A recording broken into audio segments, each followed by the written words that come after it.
नमस्कार, आप देख रहे हैं वीके न्यूज और मैं हूं आपके साथ मयंक गौर। पाकिस्तान इस समय अपनी आर्थिक मंदी के सबसे बुरे दौर में गुजर रहा है।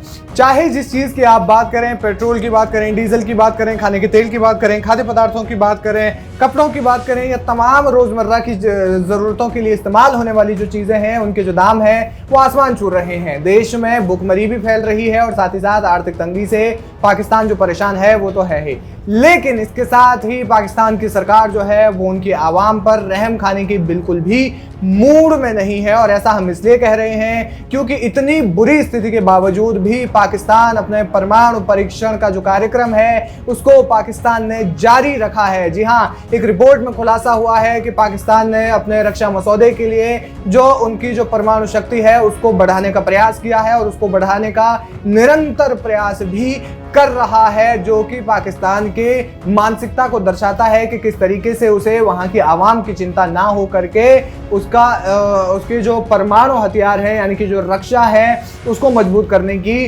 जो है वो कोशिश लगातार जारी है। जाहिर है कि देश में आर्मी के हिसाब से सरकार चलती है, तो ऐसे में आवाम की छोड़ करके पहले तो रक्षा पर ही ध्यान जाएगा। आपको बता दें कि इसका खुलासा अमेरिकी खुफिया अधिकारी लेफ्टिनेंट जनरल जेफरी क्रूस ने अमेरिकी कांग्रेस को ये जानकारी दी है। क्रूस के मुताबिक पिछले साल भारत के साथ बढ़ते विवाद के बीच पाकिस्तान ने अपने न्यूक्लियर वेपन्स को मॉडर्नाइज किया है। उन्होंने ये भी बताया कि पाकिस्तान ने अपने न्यूक्लियर मटेरियल और उसके कमांड और कंट्रोल की सिक्योरिटी को भी बढ़ाया है।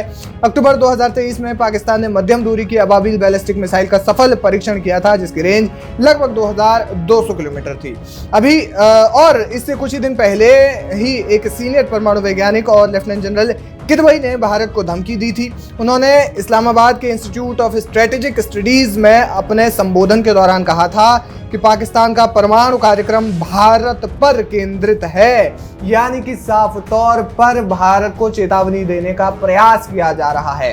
दूसरी ओर जो भारत है वो अपने देश की आंतरिक जो समस्याएं हैं उनको भी सुलझाने में लगा हुआ है। आर्थिक जो स्थितियां जो है देश की उनको बेहतर करने की कोशिश में लगा हुआ है, जीडीपी को बेहतर करने की कोशिश में लगा हुआ है और उसके साथ साथ में ध्यान रक्षा पर भी है। यानी कि कुल मिलाकर के आप हर एक सेक्टर में भारत सरकार जो है वो काम कर रही है, लेकिन पाकिस्तान की सरकार जो है वो महंगाई कम करने को छोड़ करके, आर्थिक तंगी को कम करने को छोड़ करके, वहाँ जो है पाकिस्तान को मॉडर्नाइज करने को छोड़ करके वहाँ के न्यूक्लियर वेपन को मॉडर्नाइज कर रही है, जो एक चिंता का विषय जो है बन जाता है ऐसी समस्या में। आपको बता दें इससे पहले अमेरिका के न्यूक्लियर वैज्ञानिकों ने एक रिपोर्ट में जारी कर बताया था कि पाकिस्तान के पास फिलहाल 170 परमाणु हथियार हैं जो 2025 तक 200 के पार जा सकते हैं। रिपोर्ट को 2023 पाकिस्तान न्यूक्लियर हैंडबुक नाम दिया गया है और इस हैंडबुक में कई बड़े बड़े खुलासे भी किए गए हैं जिससे कि अमेरिका ने भी चिंता जाहिर की है। स्वीडन की थिंक टैंक सिप्री के मुताबिक दुनिया में 12,512 परमाणु हथियार हैं। इनमें से 9,576 ऐसे हैं जो हमले के लिए तैयार हैं। पूरी दुनिया में चीन ने अपने परमाणु हथियारों का जखीरा तेजी से बढ़ाया है।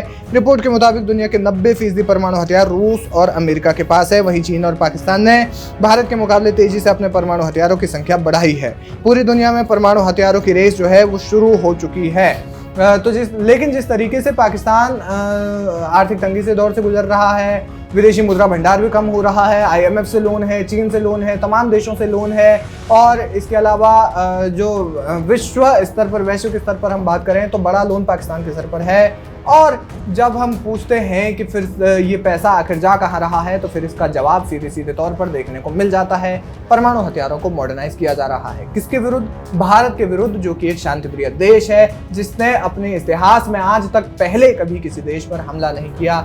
और जब जिस तरीके से पाकिस्तान की ओर से ये बयान आते हैं कि उनका जो परमाणु कार्यक्रम है वो भारत पर आधारित है, तो फिर इसके आगे और क्या ही कहा जाए। बहरहाल क्या कहना चाहेंगे आप इस खबर पर, हमें कमेंट करके जरूर बताएं।